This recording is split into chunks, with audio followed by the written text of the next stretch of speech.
বারবার সব নেতাকে বললাম, তারা এই সমকামী মুনতাসির রহমান আর এই মুনতাসির মাহমুদ যে এক না, সেটা তারা একটা বিবৃতি দিল না।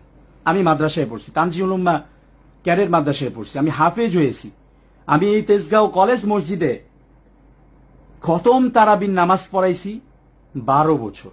আমার পিছনে মানুষ পুরা কোরআন নামাজ পড়ছে, আমাকে বলে সমগামী, এবং সেটার কোনো এক্সপ্লেনেশন, কোনো ব্যাখ্যা এনসিপিকে বারবার বলার পরে দেয় না। কেন, কি এই কাজ কি তারা করতে পারে? এবার বলি আক্তার হোসেনের দুর্নীতি নিয়ে আরো কিছু জিনিস একবারে প্রমাণ সহ বলি। তখন আমি ছাত্র অধিকার পরিষদের কেন্দ্রীয় সেক্রেটারি। এই সময় জুলাই গণঅভ্যুত্থানের পরে তখন আসিফ নজরুল স্যাররা দায়িত্ব নিছেন। বিভিন্ন জেলায় পিপি বসানো হচ্ছে। পিপি বসানো হচ্ছে আমাদের নরসিংদী জেলার অ্যাডভোকেট শিরিন আপা। ফ্যাসিবাদী আমলে তিনি আমাদের গণ অধিকার পরিষদের সাথে ছিলেন।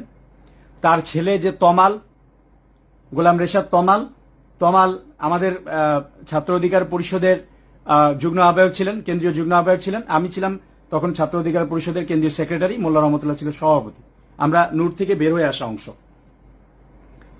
তো পিপি বসাবে, আমরা ডক্টর আসিফ নজরুল স্যারকে আমরা শিরিন আপার নাম রিকমেন্ড করলাম।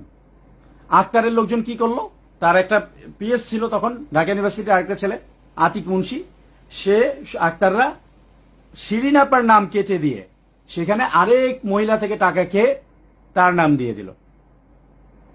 অথচ এই শিরিন আপা ফ্যাসিবাদী আমলে কি পরিমাণ আন্দোলন করছে, কি পরিমাণ সমর্থন দিছে, এই আক্তারকেও দিছে বলার মতো না, তাকে বাদ দিয়ে দিল। তার ছেলে শিরিন আপার ছেলের তমাল ওই নরসিংদীতে ছাত্রলীগকে মোকাবেলা করতে গিয়ে যুবলীগের হামলায় তার মাথা ফেটে গিয়ে তার মাথার মানে একবার ছিদ্র হয়ে গেছে। তাকে সে বাঁচবে কি বাঁচবে না, লাইফ সাপোর্টে ছিল, এরকম অবস্থা, বাঁচবে কি বাঁচবে না আমরা এরকম সন্দিহান ছিলাম। টানা তৃতীয়বার অর্জন করেছে দেশের সেরা সুপার ব্র্যান্ড স্বীকৃতি বসুন্ধরা টিস্যু। ফ্যাসিবাদী আমলে এই যে তরুণদের রাজনীতি, তার পিছনে তার অনেক অবদান আছে। অনেক ভালো সংগঠক ছিলেন, ভারতের বিরুদ্ধে, ভারতের আধিপত্যবাদের বিরুদ্ধে একাই সংগ্রাম করেছেন, অনেক সংগ্রাম করেছেন। এই তারেক রহমান ভাই সাক্ষী, তিনিও বলেছিলেন। আমরা তখন প্রেস ক্লাবে একটা প্রোগ্রামে, আমি নিজে চাক্ষুষ সাক্ষী, আরো কমপক্ষে 10 জন সাক্ষী আছে। তা কত টাকা আক্তার নিছে, কিভাবে 50 লাখ টাকা চাইছে, সে বলে যে পিপি বানাইতে হলে 50 লাখ টাকা লাগবে। এরপরে সে পাঠাইছে তার ওই পিএস আতিক মুন্সিকে, সে শিরিন আপাকে, ও আচ্ছা যেটা বলি, আক্তার তো আরেকজনের থেকে টাকা খেয়ে অলরেডি শিরিন আপার নাম কাইটা দিস।